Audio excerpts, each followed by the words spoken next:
is August 7. This is The View with Catherine Chang. Today's topics are President of Czech Senate will visit Taiwan and traditional Chinese medicine poisoning incident.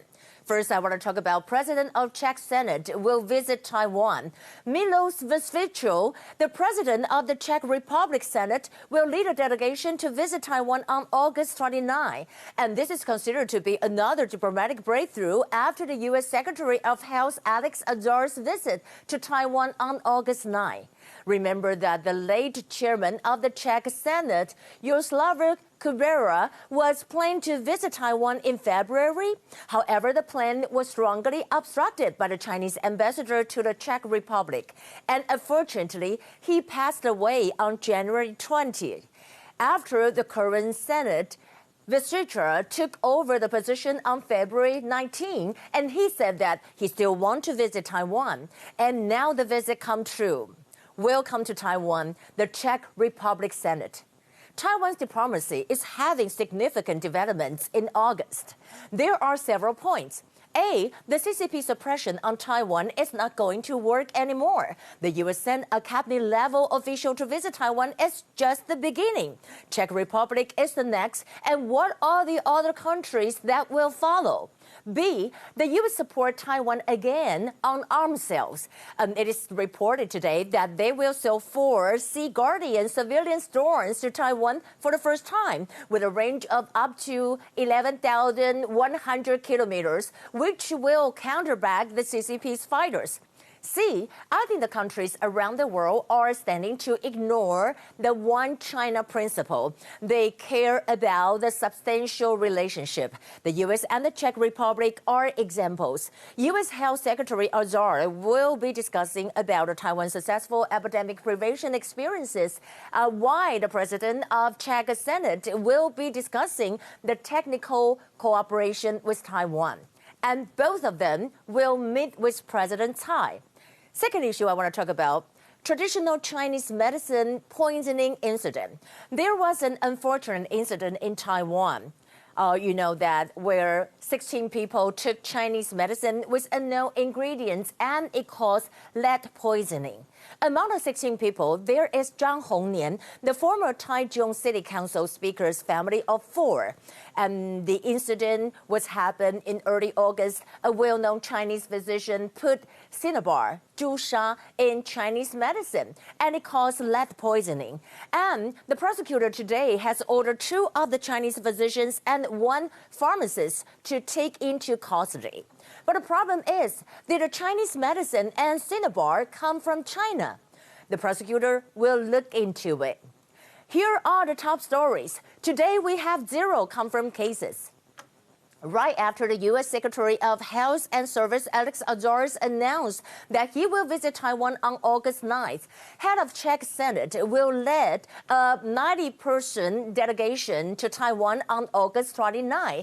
And the trip is to promote economic and technological cooperations between the 2 countries. President of the Senate of the Czech Republic, Milos Vystrčil, will meet with President Tsai Ing-wen and the Speaker of Taiwan's legislature, Yu Xikun. He also said, I'd expect to discuss topics such as artificial intelligence, space research, and modern waste recycling. Some of the delegations would also like to learn from Taiwanese experience in combating the COVID-19 pandemic. On the other hand, the WHO asked the U.S. to reconsider withdrawing from the group. WHO Director General Tedros said that the problem is not about the money. It's not the financing that is the issue. It is actually the relationship with the United States that is more important, and its leadership abroad. But, you know, I really have to say that, Dr. Tedros, you should have think about it last December. You leaned on China and released the coronavirus information too little and too slow. It is too late for you to say that. Also, the U.S. Secretary of Health and Human Services, Alex Azar, criticized Tedros. He said that, the WHO has deprived Taiwan of its observer status in the past 3 years. He also said the Taiwan trip is to reiterate the partnership with Taiwan and the importance of Taiwan in the international public health.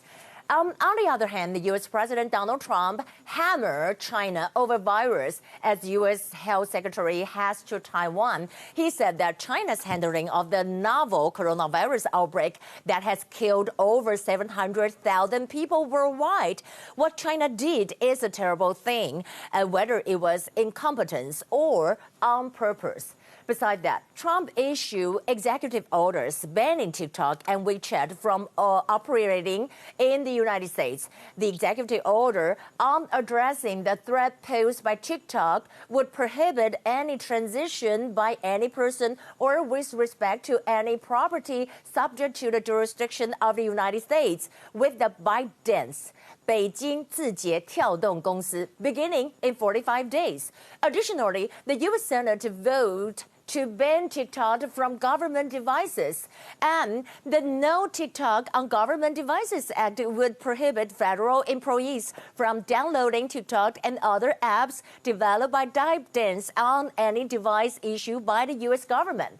Well, as tension rises between U.S. and China, U.S. Defence Secretary Mark Esper talked with Chinese Defense Secretary talking about Wei Fenghe in 90-minute talk. And Mark Esper called for greater PRC transparency on COVID-19, expressed concern about PRC destabilizing activity in the vicinity of Taiwan and the South China Sea, and called on the PRC to honor international obligations under the principles of the 1984 Sino-British Joint Declarations.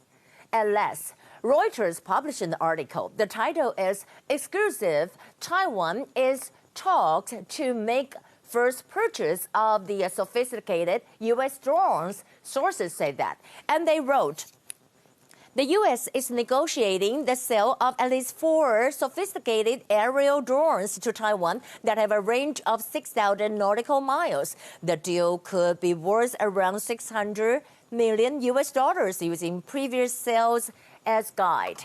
And, I want to show you that this is the drones, and this is what we call the Sea Guardian surveillance drones.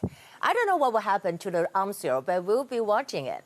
Well, tomorrow will be the Father's Day, and I wish all the fathers will be happy. Tomorrow you don't have to pay a lot of money. But however, in Mandarin, 父亲, father is like 父亲, you pay, something like that.